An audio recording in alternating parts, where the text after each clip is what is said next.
Alright, hello, and welcome to Stasis Pod, the Transformers Rescue Bots Academy podcast. I'm Rob. I'm Jen. He is the most wonderful Wizard of Oz. I can't remember that was a bad intro. Anyway, I'm David. And today we are continuing our Wizard of Oz and forever episode-by-episode journey through Rescue Bots Academy. 2 episodes per episode. 2 lines, yes. No waiting. This is the 27th episode, which means that we are now in the second half of the first season of Rescue Bots. Oh, we're getting there. We are getting through the academy. We are headed for our diplomas.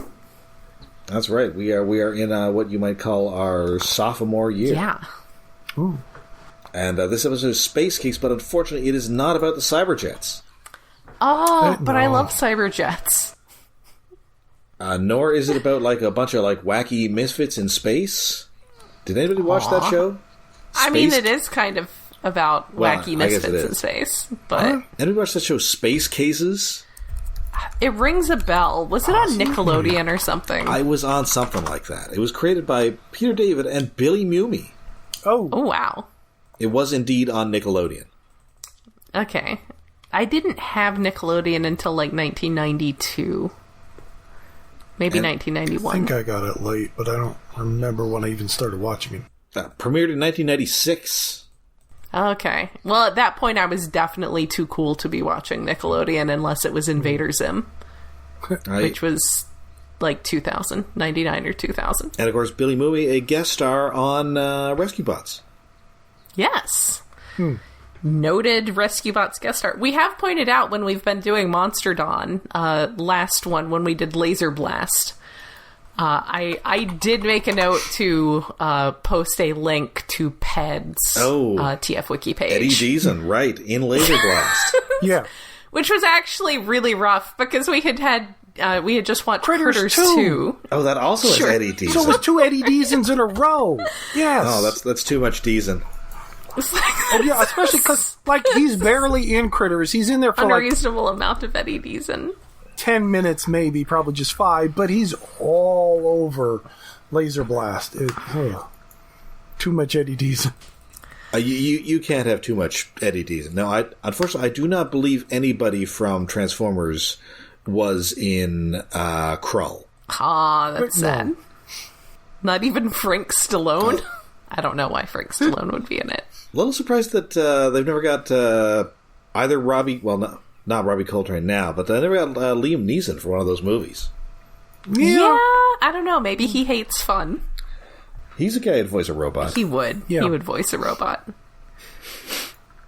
Oh, wait, who's the... Anyway, so... the crappy wizard in Krull, that's some actor who was in something else. What the fuck? Freddie Jones, I think he's also in Dune, I want to say. Ooh. I really need to get the Arrow Video 4K release of Dune. It's on my Amazon wish list. Anyway, so no, in this episode, the Rescue Bots sort of become the far out space nuts. Sure. So we got the The second part of this episode will have even more chaos goblining, but this one has some moderate chaos goblining. So and this is indeed has a Rescue Bots pedigree, because it's written by Brian Holfield, who wrote a ton of original Rescue Bots episodes and was last seen in these parts writing Go Team Go. Okay, that one was cute. The cheerleading episode. Had blades. It was an episode with blades in it. Yeah. And then this episode has all the OG Rescue Bots. Yes, though they don't get speaking parts. No, but they're going to space. Rescue Bots Academy, roll to the rescue, roll to the rescue, save the day for you and me, roll to the rescue. Hot shot, world hoist, medics and wedge, their teamwork together will give them the edge. Rescue Bots Academy, roll to the rescue, roll out. Space! In fact, they're headed to the Asgard, the space station, which you recall was created by Dr. Anna Baranova. Sweet continuity. Yes. So apparently they've they've put it back into space now. Yes, it is properly in orbit. It has been fixed. Yes. It appears to be around like some sort of like, around like Saturn or something. Yeah, that seems kind of far. Yeah. Don't go that far, guys. It's spooky out there. And yeah, there's a problem with it. So the rescue bots are going, but it's too dangerous for for you tiny babies. So you are just going to hang around and just watch it on the monitors. Yep. I like when they show the monitors of everybody's seats on the ship. Blades has not arrived yet. He's the last to arrive. Yes. Presumably he had to finish whatever he was watching. And yeah, so they're just sort of hanging around. Hoist and Whirl are trying to make an Earth museum. By ordering things online. Yes. Presumably from eBay. I am curious if this is like stuff they're getting from Amazon or stuff they're getting from eBay. Is it just like new things, or are they actually getting, quote, relics? Maybe they're buying some glasses from Ladies Man 217. The important thing is, on the internet, no one knows you're an alien robot. Unless you make your username Alien Robot 11. Because 1 through 10 were already taken. As Hoist informs us. Also, is this the first time that a New Yorker cartoon has ever been referenced on Transformers? Possibly. Yes. Because the original there was, like, on the internet, nobody knows you're a dog. Well, that was originally New Yorker? I assumed It was a New Yorker cartoon, yes. I assumed it was a meme outside of that. I would like to start using Alien Robot 12 as an online handle. So they're just hanging out, but then the ship comes back, but nobody's on it. Moon's haunted. Yep. Ghost ship. It is not played up as being spooky, but that seems kind of spooky. Pretty much is. It feels spooky. Yes. If that actually happened, very spooky. Mm-hmm. Because when it first happened, I assumed like something was going to come out of the ship. When it first happened, I was like, nope. Well, okay, the first thing I said was Moon's haunted. But because they do point out that also it returned in a hurry. Yeah. Yes. Like, the ship's autopilot was hauling. So it's like, this seems not okay. This seems distressing. And indeed, there is there's a map directing them to the up to the Asgard. And so they think, okay, well, this is a message. They didn't leave a note, but I think they need us to rescue them. Which is smart. Do they? We were supposed to call Chief Burns first. Nope. Poor Medic's having to put up. He's the least chaos goblin of this group, having to put up with everyone else's goblin. Yeah, he's following what they were told, even though this is very out of character. Like, at first I thought, oh, an alien took it over and it's going to be something weird, like a Thing episode for little kids. No. Then I thought... Yeah, I don't know if we're doing, like, Baby Thing. Yeah. Then I thought, oh, wait, this is a training test. They're supposed to follow instructions, but they're not gonna. But that's not what it is. No. I was... But also, I do want to see the rescue bots do the thing with, like, Medics would be like the Wilfred Brimley. And he's just hacking stuff up with an axe. Well, I guess we've already done that with the Space Barnacles episode of Animated. I have recently... It doesn't want to be a dog. It wants to be us. I have recently been watching the first season of The X-Files, and I was like, X-Files, you can't do the thing. John Carpenter just did the thing 10 years ago. It's too soon. You gotta wait a little longer to do the thing. And they're like, no, for rescue... Nope, we're doing the thing. And then there's like a later episode that's also just the thing, but not in the Arctic and with like evil fungus or something. I will look forward to getting to that. It was kind of like the thing plus Alien, yes. But the first one. I will look forward to the second one. I have been enjoying rewatching that for the first time since the 90s. And yeah, keep an eye out for Blue Mankuma, who definitely shows up in that first season. Yes! I got to him already. They got to that one. That was like the evil computer, right? Oh. It's moderately early on. It's like the first handful of episodes. But yes, there was an evil computer that he was in charge of the facilities for. So that was great.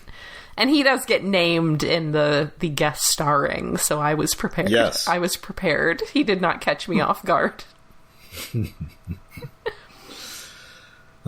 So, we're trying. Nobody actually knows how to drive this thing. Although Hotshot has, or no, it's is it Hotshot who finds the manual? One of them finds it, but Medics actually uses it. Yeah, Medics. Yes. Well, that makes sense. Yes. Everyone else is like, lol, no. I also will read manuals, so relatable. But it's like a Star Trek owner's manual, but it really made me feel like, it's the first episode of Gundam, and Amuro's reading the manual. I also have stared rewatching that while I'm at work, and I was like, wow, he's actually just reading, like, they got a Hayes manual just in the glove box. Yeah. Telling you how to do everything. That was very helpful of, I would say his father, but I guess probably they've got some lower level person doing the actual documentation. Probably, yeah, because his father was working on circuitry or something. Whatever technical engine. writer the Gundam project employed seems to have done a pretty good job. So kudos to them. Does anybody know what PC load letter means? Anyway. So, yeah, they do get into space. Nobody presses launch instead of lunch. And they have to avoid some asteroids. They do have a brief fight over who's in charge, because Wedge and Hotshot both try to sit in the captain's chair together. Mm-hmm. And finally, Wedge manages to assert dominance. Yeah, Wedge ends up being leader in a way quite often, in that he's the one that knows what to tell people to do to get shit done. Yes. Yeah, I mean he's the one who's not the chosen one, but he's more competent than the chosen one. He's the Ultra Magnus. Yes. Yes. But he can deal with that now. So they get to the Asgard. It turns out that it started rotating while they were stuck outside it, putting them in a real, like, George Clooney situation here. Oh. Yeah, they were there to fix it, and it got fixed, and then started spinning. That is a movie I am not watching. Then they were stuck. That movie is fantastic, but also terrifying. I will never go into space. My God. You know the part in Cloverfield when they go up in the building that's collapsing? I can barely watch that. So yeah, I don't. Also, the TV series For All Mankind reminded me that, space is terrifying. We are not supposed to be there. It does not want us there. It is not hospitable to life. And also, of course, as Jen noted earlier, Moon's haunted. Yeah. Moon's haunted. Don't go there. As seen in Apollo 13? No, No, it was like Apollo 18, because Apollo 13 is about events that actually happened. Yes. It did not involve the moon being haunted. I saw Apollo 18 at the Dollar Theater and never again. Yep, that sounds like an appropriate price. Yes. Yeah, That was a Dollar Theater movie. That's one of those movies I missed and I wanted to see because it looked stupid. Yeah, it was. I mean, I could not tell you anything about it at this point. It was like 2 decades ago. My understanding of the plot is basically Moon's haunted. Yes. Yeah. It was like rocks contain bugs or some nonsense, which is fine for a short story, dumb for a movie, but I still kind of want to see it. You might say the movie was about rocks and bugs and things. Yeah. I like haunted moon stuff. They're fun movies, usually. So they do successfully get everybody back into the ship. And it turns out that this was Heatwave's plan all along. He, well, not all along. He did not intend to be stranded out there, but he did want them to come and get them. Yeah. So, hey, good job. Medics is apologetic somewhat for having doubted that this was actually the plan. Because they were stuck out there, and they couldn't get back into the satellite or get back into the ship somehow. But Heatwave could control the ship, but he doesn't specify oh, I couldn't get it to come closer to us enough. I didn't have enough manual control. I could just send it home. But he just sends it home. Yeah, so it's like having like a fob on your car keys. Yeah. Also, the whole process that they're doing with flying this ship really feels like unnecessarily complicated.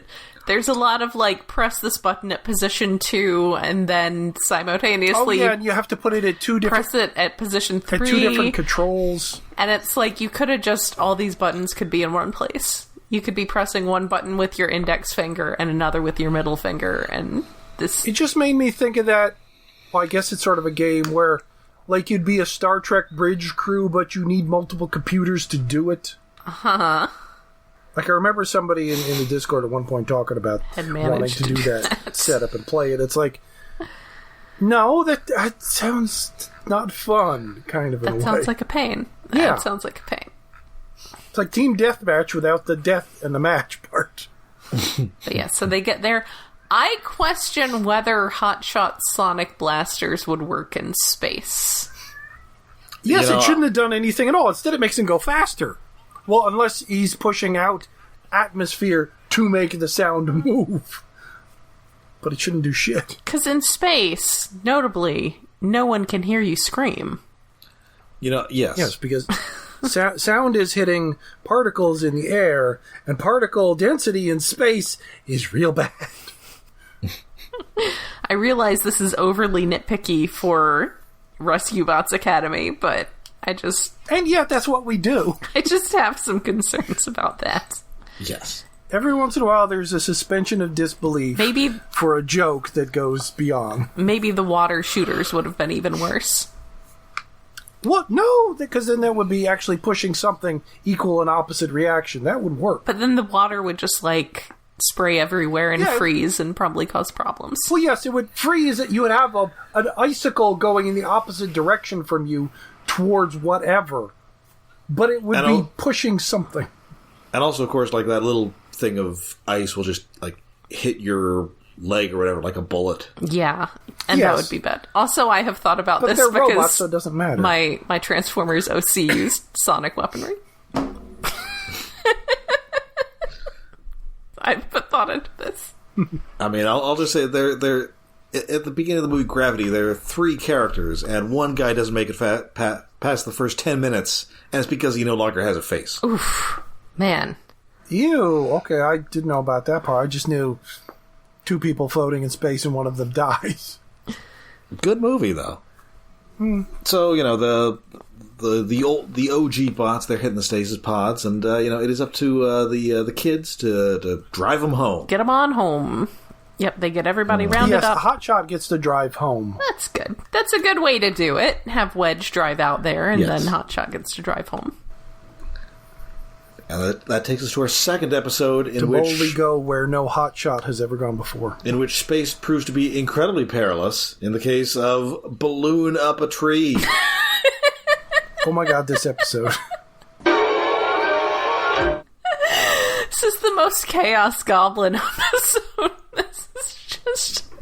Hey, it is a good title for the setup because it's a deceptively simple title. Yes. At one point, it tells you what happens, but oh my god! At one point in my notes, I put "this escalated quickly," and that never stops being true. I love them. The original Rescue Bots were more like adult. Basically. Yeah, they were young adults. Yeah, they were definitely adults. Like, I don't know, like college kids or something. Yeah, and these are rambunctious 8-year-olds. They are Chaos Goblins. Maybe a little older than that, but yeah, it's like half the age of the first Rescue Bots. Mm-hmm. So yeah, they've been doing all sorts of training, but they want an actual rescue, which there has not been for some time. No, they're missing the thrill of the rescue. Yes. And so they're wondering, what's it going to be? Is it going to be a volcano or meteor, or as Whirl asks, a swarm of giant robo-badgers? Yeah. Yes. That would be exciting. As she says, we've had worse. They definitely have had weirder. But no, it turns out that it is a balloon that is stuck in a tree. And this is a problem because it could come loose and get stuck in some power lines, which I would think would only be a problem with Mylar balloons. Yeah, it'd have to be a big balloon that would conduct, unless, like, the string on it is made of metal or something. I mean, I guess the string could be Mylar. Yeah, that's true. But this is unimportant. The important thing is they need to get this balloon out of the tree before it gets somewhere and causes problems. Don't release even rubber balloons because they cause problems for wildlife. It's true. No. And it's in Milford, so they can't just be robots. They got to keep the cover. Yes, that is important. That is important for the plot. Yes.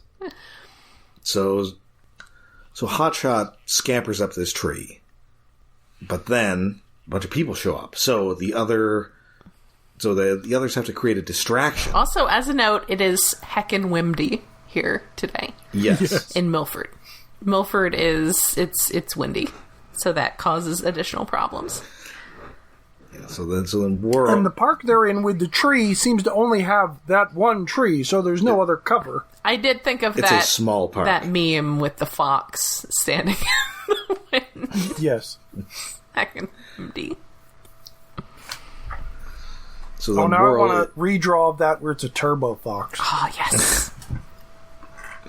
So Worrell is then trying to airlift him out of the tree as in her helicopter mode, but instead the winch, because the wind, ends up hooked onto the tree, and she pulls the entire tree out of the ground. Yeah, she wonders why Hotshot is so heavy, and Hotshot's like, it's not me, it's the entire tree. So yes. Like, okay, a helicopter couldn't do that, but it's a Cybertronian helicopter, so we'll go with it. Doesn't know her own strength. Yes.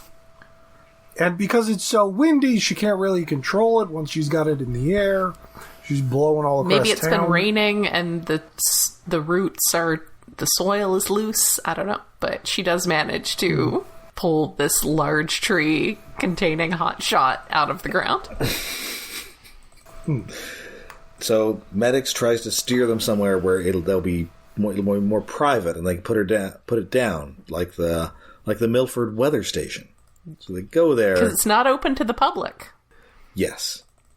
But unfortunately, it turns out it's not open to the public because it's a space center and they're about to launch like a weather satellite or something. Which, I mean... And they managed to land the tree on top of the rocket. I don't think weather facilities generally launch their own satellites, but we'll allow it here in Rescue Bots land. Also, I don't... Also, especially not in a city. Plus, you also never launch anything from, like, Maine. You usually... launch facilities are closer to the equator because you get a little more boost from the spin of the Earth. There is a... Didn't we figure out Milford wasn't in Maine? I think that was just based entirely upon there being palm trees. Yes. Well, yeah, but... Anyway, you would not have a launch center in a town anyway. Although apparently there is an actual Milford, Maine. Okay, whatever. But yeah, well, that's why Cape Canaveral has their launch facility in Florida, for example. You know, that's why the U.S. launches stuff from Florida. Well, yeah, you want it closer to the equator anyway. There is a launch facility in Virginia. Oh. But Virginia is still at least somewhat closer to the equator than Maine is, so... Yeah. And, of course, as we all know, Virginia is for launchers. Yes. I would be all for that as the new motto. So, this rocket does indeed launch with this tree atop it, and as it turns out, it doesn't fly particularly well with a gigantic tree and also now 2 robots on top of it. I am a little confused how the tree is staying on top of the rocket at this point. Also, I like that one of the people at the command center doing the launch says, "I'm not taking the blame for this one," and leaves. Which is excellent low-key humor there. Yeah. And Whirl has gotten tied up in the rope she had hauling the tree. Yes. At this point. So, Hotshot is in the tree holding the balloon still. Yes. And Whirl is now tied up in the tree, to the tree, next to Hotshot, holding the balloon on top of a rocket. As I said, it escalated quickly and then continues to escalate. Yes. So Wedge calls Cody, and Cody has been grocery shopping. You can tell he's been grocery shopping because he's got a bag with a baguette sticking out of it. That is the universal sign of breakfast shopping, or grocery shopping. And like lettuce or something else in there. Well, it's always celery, which was also notable as perpetually present in the... there was like a pinup artist in the 50s or 60s who was devoted his entire career to women having their pants fall down. And they were inevitably holding groceries, and it always had celery sticking out of the top. Okay. Did he just like drawing celery? This is possible. Maybe it was meant as like a phallic thing. Possibly, but I mean, also, the bread is already there. But it's not really phallic. It's just easy to identify because green thing with leaves on the end. I feel like I've heard about this before, but it's not really ringing a bell as to what artist.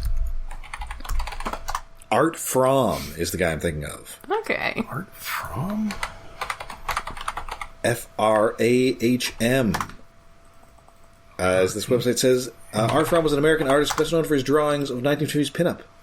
Falling panties were his muse, and sticks of celery his sunflowers. It's a very nice way to put it. Okay, I think I've seen this guy more often drawing some other things. Women in thin, diaphanous silk things. Anyway, so... I'm just confusing him with another artist, but yeah, there's some celery. So he's got these groceries, but he's got to go, so... I'm just sitting here like, I wonder what would happen if Earl Norem ever drew any pinup art, and... Back to the episode. I vaguely recall he did. Probably. Anyway, so he just hands these groceries to this random old lady. Congratulations, you just won the drawing for free groceries. Yeah, that was a good gag line. Yes. So now Hoist climbs up a crane and tries to use his tow lines to haul the rocket in. And it does work in the sense that he catches the rocket, but it does not work in the sense that the rocket pulls this entire crane out of the ground. As well as Wedge and Medics. They did not think any of this through very well at all. No. Just absolute chaos goblins. So Cody's like, maybe we should just call Heatwave. But he's no, we're fine, we can figure this out. We got it. But now this rocket is almost out of fuel. But not quite. Yes. Because it had enough to rip the crane out of the ground. And so now they've managed to land it on top of a building, which now has a crane on it, with a rocket on it, with a tree on it, with several robots on it. Yeah, a balloon, up a tree, up a rocket, up a crane, up a really, really, really tall building. Huh. It swallowed a fly. I don't know why. It escalates so ridiculously. It's wonderful. They may have given a mouse a cookie. Yes. And yet somehow, Houdini-like, they do indeed manage to get this crane attached to this building and then escape down the side of it with nobody noticing them. They do manage to stabilize it by everyone working together in a montage thing. And yes, they say they sneak down the back of the building that is the tallest thing in the middle of the city. Yeah, I just crept down the back of the Empire State Building. Nobody noticed me. Yeah, the back of the building. Yes. Where no one's looking. Yes. It's such a silly end to the entire beyond Rube Goldbergian nonsense. Yes. And then once they have stabilized it and gotten away, then they call the local fire department to handle it. Yeah. Up hundreds of stories in the air. Like, this is going to be a news story for the next year. Yeah. It's going to be a whole thing. Like, your best hope is to refill the rocket and relaunch it. Like, otherwise that crane ain't coming down. No. Not in one piece. And then on top of all this, they have also misplaced the balloon, which ends up attached to Tough Luck Chuck. Yes, we see Chuck being lifted by the balloon. Floating outside the window. Yeah, this is going to be an engineering feat to get this thing down. When they said, "Where's the balloon?" I was half expecting it to still be in the tree. Nope. Which also would have been a funny ending, but it would have defeated the purpose of why they were there. So yeah, lifting Tough Luck Chuck is funnier. And that is indeed the end of the episode. This is a highlight of the series so far. Yeah, this one was really good. This one was It's just really so fun. insane. It's utterly nuts. Like, I don't think it's my favorite episode, but it's definitely the silliest episode that I would recommend other people to watch. It's definitely very memorable. Yeah, that was fun. It's ridiculous. And that does it for us for this week. We'll be back next week with more Rescue Bots action. But until then, we are all over the net. We are on Twitter. We are on Facebook. We are on Blue Sky, and we are on Mastodon. Yes, we are. And we also have a Patreon. We do. We do have a Patreon. We are hosted on iaconunderground.net, where David and I also do a somewhat regular news pod. We have a Patreon set up to help with hosting and other expenses at patreon.com/iaconunderground. And every month, our Patreon members, for as little as $1 a month, you get our special monthly episodes where we do random fun things. For April, actually go back to March. For March, we did the 80s Spider-Man or the 90s, not the 80s Spider-Man, the 90s Spider-Man, which both are things that exist. Yes. The episodes with Daredevil and Kingpin. For April, we are doing the episode of Victory, of Transformers Victory, that has Death Cobra in it because he is in one episode and then he dies and now he gets an action figure, which is cool. Good for him. Those were both a lot of fun to record. They're always a lot of fun for us to record. We haven't come up with something for May yet. I mean, I almost wonder if there's some like embarrassingly bad recent Avengers cartoon that's got Sentry in it or something, but probably not. I don't. Sadly, no. Alas. So yeah, maybe not. I am very excited about Thunderbolts, but we do usually. I very am not. What? We usually wait to do movies until they're on streaming, whether we go see them at the time or not. Just isn't the new Captain America's coming up on streaming soon. Yeah. Oh, we might do that. We could do Brave New World. So we might do that. And we could That's right. have like a half-hour side conversation about Bucky's political career. So many questions. So many questions. Would you vote for a 100-year-old man with a robot arm? Maybe. Who spent a significant amount of that time brainwashed by a secret Russian, I guess first secret Nazi organization and then a secret Russian organization.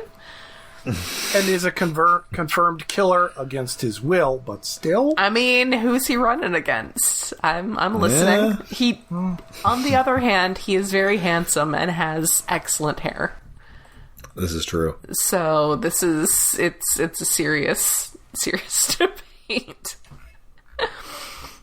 But yeah, that is a possibility. But yeah, we'll have something fun coming up for May. We will definitely think of something. And it may be something like that, or it may be just like some random X-Files episode that I've decided we have to watch because I'm rewatching X-Files. We could do the one with Blue Man Kuma someday. Ooh. Was Jeffrey Combs ever in an X-Files episode? I don't think he was. No, I have gotten to Brad Dourif, and that was an incredible episode. That's a good one. That was a really good episode. But we're not like all dead set on Brad Dourif as much as we are on Jeffrey Combs and Blue Man Kuma. So I could look that up. Or we just do the Jersey Devil episode so I can hate it. Oh, that made me mad. I was enjoying it. I was enjoying this series so well, and then they do this episode about a Jersey Devil that's not a Jersey Devil at all. It's just a missing link. That's not the same. Yes. That's an entirely different kind of...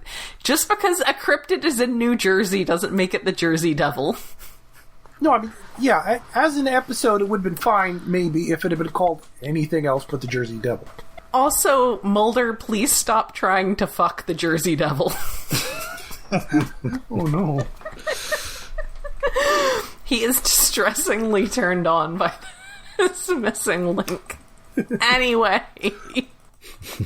we will think of something fun. At some point, I may come across an episode of X-Files that I insist on subjecting everyone to, but we will see. I mean, there's a fantastic episode much later on, written by the guy who wrote like the really fantastic episodes of the show, which strongly implies that Mulder is jerking it to the Patterson-Gimlin film. Oh, Bigfoot episode. Yeah, that sounds about right. The episode isn't even about Bigfoot, it's just like an incidental gag in the episode. Oh, that's great. Oh. Anyway, yeah.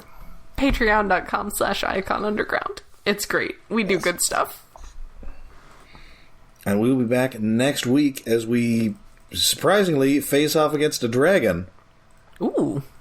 And also face off against a teenager. Oh no, those are both equally dangerous. I was a teenage dragon werewolf? Different episodes, I'm afraid. No. Is the teenager Cody? It is not Cody. Dun dun dun. This is like a teenager who doesn't think Wedge is cool. Oh man, it's like not cool. Me interacting with younger people when I worked at Starbucks. Just constantly feeling like that scene in Infinity War when Star-Lord asks Spider-Man if Flashdance is still the coolest movie ever, and Spider-Man says it never was.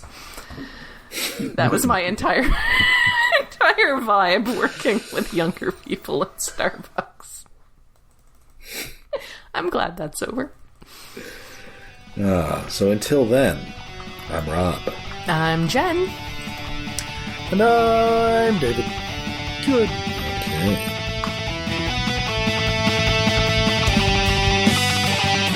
Okay.